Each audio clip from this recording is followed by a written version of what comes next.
ಈಗ ಸಂಪುಟ ಮತ್ತೆ ಎರಡನೇ ಹಂತದಲ್ಲಿ ಮುಸ್ಲಿಂ ಸಮುದಾಯಕ್ಕೆ ಎಷ್ಟು ಸ್ಥಾನಗಳ ನಿರೀಕ್ಷೆ ಇದೆ ಸರ್, ಕೊಡ್ಬೋದು ಅನ್ಸುತ್ತೆ? ನೋಡಿ, ವರಿಷ್ಠರಿಗೆ ಈಗಾಗಲೇ ನಾವು ಮನವಿಯನ್ನು ಮಾಡಿಕೊಂಡಿದ್ದೇವೆ. ರಾಜ್ಯದಲ್ಲಿ ಎಲ್ಲ ಸಂದರ್ಭದಲ್ಲೂ ಕನಿಷ್ಠ 3-4 ಸ್ಥಾನಗಳು ಮುಸ್ಲಿಂ ಸಮುದಾಯಕ್ಕೆ ನೀಡ್ತಾ ಬಂದಿರುವಂಥದ್ದು ಇದು ವಾಡಿಕೆ. 2023ರಿಂದ ಈವರೆಗೂ ಸಭಾಧ್ಯಕ್ಷರ ಸ್ಥಾನ ಕೊಟ್ಟಂತಹ ಕಾರಣದಿಂದ ಕೇವಲ 2 ಸಚಿವರನ್ನ ಕೊಟ್ಟಿತ್ತು. ನಾವು ಮನವಿ ಮಾಡ್ಕೋತಾ ಇರುವಂಥದ್ದು ನಮ್ಮ ಸ್ಥಾನಗಳಿಗೆ ಇನ್ನು ಏನೊಂದಷ್ಟು ಜಾಸ್ತಿ ಮಾಡಿಕೊಡಿ, ಸೇವೆ ಮಾಡುವಂಥ ಅವಕಾಶ ಮಾಡಿಕೊಡಿ. ಅದೊಂದು ಬಿಟ್ಟರೆ ಯಾರಿಗೆ ಮಾಡ್ತಾರೆ ಅದು ವರಿಷ್ಠರಿಗೆ ಬಿಟ್ಟಂಥದ್ದು. ತಾವು ಕೂಡ ಆಕಾಂಕ್ಷಿ ಆಗಿದ್ರಲ್ಲ?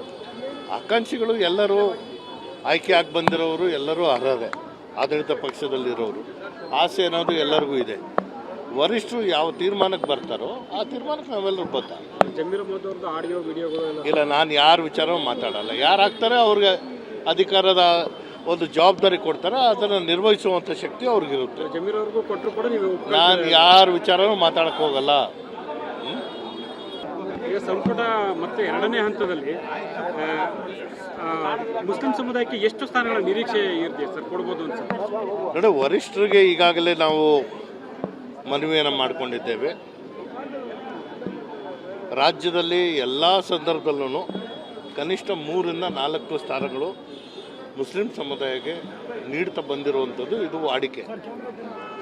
2023ರಿಂದ ಈವರೆಗೂ ಸಭಾಧ್ಯಕ್ಷರ ಸ್ಥಾನ ಕೊಟ್ಟಂತಹ ಕಾರಣದಿಂದ ಕೇವಲ 2 ಸಚಿವರನ್ನ ಕೊಟ್ಟಿತ್ತು.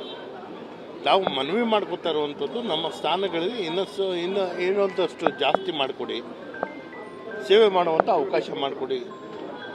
ಅದೊಂದು ಬಿಟ್ಟರೆ ಯಾರಿಗೆ ಮಾಡ್ತಾರೆ ಅದು ವರಿಷ್ಠರಿಗೆ ಬಿಟ್ಟಂಥದ್ದು. ತಾವು ಕೂಡ ಆಕಾಂಕ್ಷಿ ಆಗಿದ್ರಲ್ಲ? ಆಕಾಂಕ್ಷಿಗಳು ಎಲ್ಲರೂ ಆಯ್ಕೆ ಆಗಿ ಬಂದಿರೋರು ಎಲ್ಲರೂ ಅರ್ಹರೇ. ಆಡಳಿತ ಪಕ್ಷದಲ್ಲಿರೋರು ಆಸೆ ಅನ್ನೋದು ಎಲ್ಲರಿಗೂ ಇದೆ. ವರಿಷ್ಠರು ಯಾವ ತೀರ್ಮಾನಕ್ಕೆ ಬರ್ತಾರೋ ಆ ತೀರ್ಮಾನಕ್ಕೆ ನಾವೆಲ್ಲರೂ ಬದ್ಧ.